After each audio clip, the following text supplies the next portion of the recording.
जो संतों का देश है, आज उन्हीं संतों को बदनाम करने के लिए मूवियां बनाई जा रही हैं।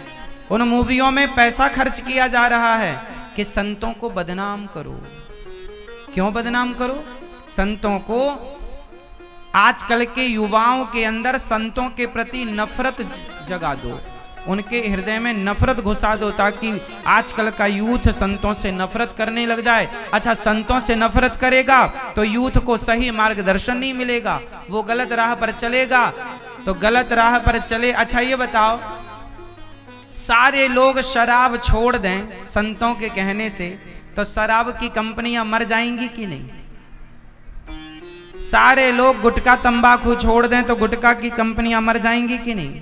फिर तो ये गुटखा और शराब की कंपनियां ये संतों से बहुत चिढ़ती हैं, क्योंकि संत हमेशा कहते हैं गुटखा ना खाओ, शराब ना पियो, और लोग शराब और गुटखा छोड़ भी देते हैं, तो ये डरती रहती हैं कि कहीं हमारी दुकान बंद ना हो जाए। इसलिए ये संतों के खिलाफ षड्यंत्र के तहत बड़ी बड़ी पिक्चरें बनवा करके और संतों का अपमान करने का षड्यंत्र रचते हैं, ताकि यूथ के अंदर संतों के प्रति नफरत हो। और देखो, शराब को वो अच्छा बताते हैं, संतों को गलत बताते हैं। शंकर जी पर दूध चढ़ाने को गलत बताते हैं, पर शराब पीने को वो सही बताते। वो कहते हैं शंकर जी पर दूध क्यों चढ़ाते हो, गरीबों में बांटो। और शराब के लिए क्या कहते हैं, मुझे पीने का शौक नहीं, पीता हूं गम भुलाने को। जीना अगर जरूरी है तो पीना बहुत जरूरी है। शराब का पक्ष लेते हैं और शंकर जी के दूध से उन्हें तकलीफ है। अब कहते हैं कि शंकर जी पर दूध क्यों चढ़ाते हो, गरीबों में बांटो। तो इन मूर्खों से पूछो कि तुम जो शराब पीते हो वो भी तो पैसे से आती है, वो पैसा तुम गरीबों में क्यों नहीं बांटते? शराब में तो ज्यादा पैसा खर्च होता है।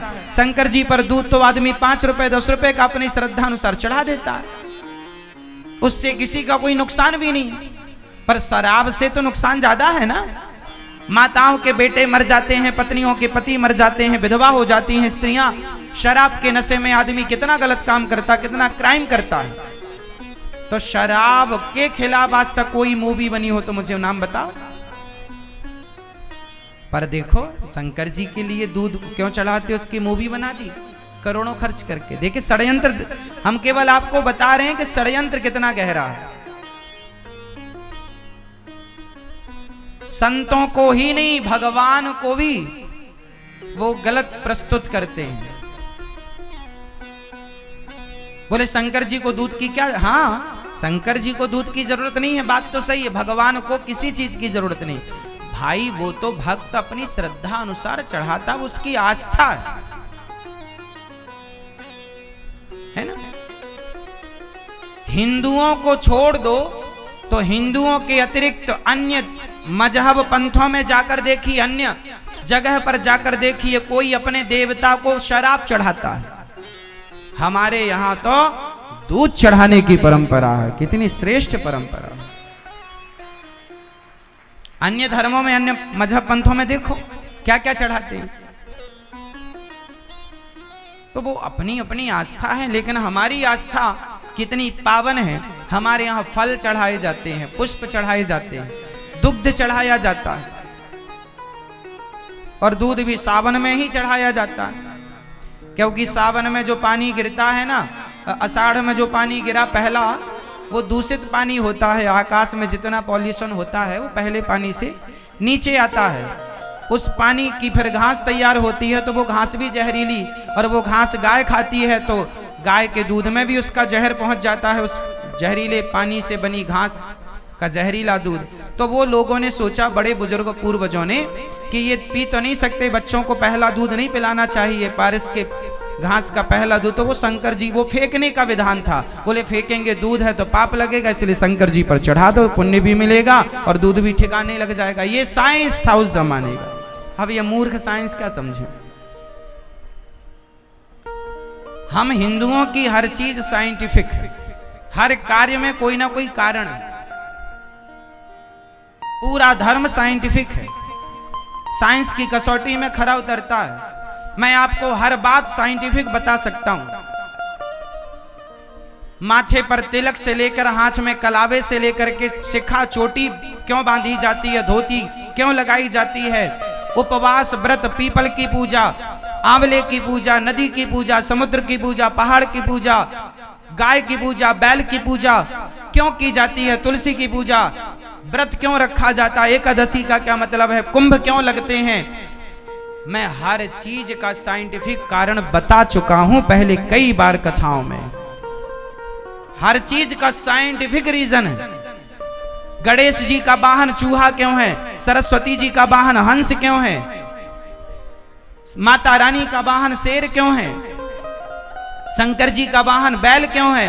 हर चीज का एक साइंटिफिक कारण मैं बता चुका हूं। शंकर जी गले में सांप क्यों पहनते हैं, शंकर जी विष क्यों पीते हैं, सबका साइंटिफिक रीजन है। अब मूर्खों को कैसे समझाएं जो समझे ही ना। गणेश जी का सिर हाथी का क्यों है। इन तमाम प्रश्नों का उत्तर मैं दे चुका हूं कथाओं में। अभी जैसे मैं उत्तर दे ही रहा हूं, शंकर जी को दूध क्यों चढ़ाते हैं, अभी मैं उत्तर दे ही रहा हूं, उस विषय पर ही चर्चा चल रही है। ऐसे एक एक विषय पर चर्चा करने के लिए ना एक एक घंटा चाहिए होता है। मैं हर विषय पर बताने लग जाऊं तो घंटों इसी में लग जाएगा। इसलिए केवल मैंने बताया कि हर चीज हमारे हिंदू धर्म में साइंटिफिक है, साइंस है। हाथ में कलावा बांधने तक का एक साइंटिफिक रीजन है।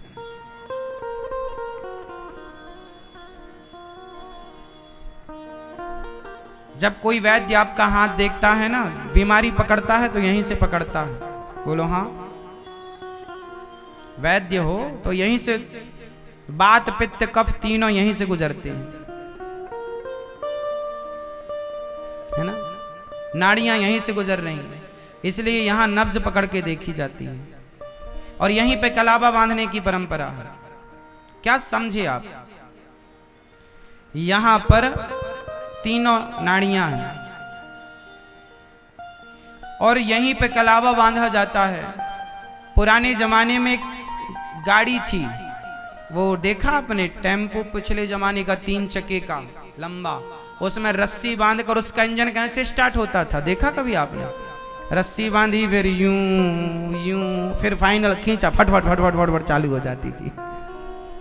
देखा आप लोगों ने, आप लोगों ने देखा वो पुराना टेम्पो जो रस्सी बांध के खींचने से चालू होता था, नहीं देखा? देखा आप लोगों ने?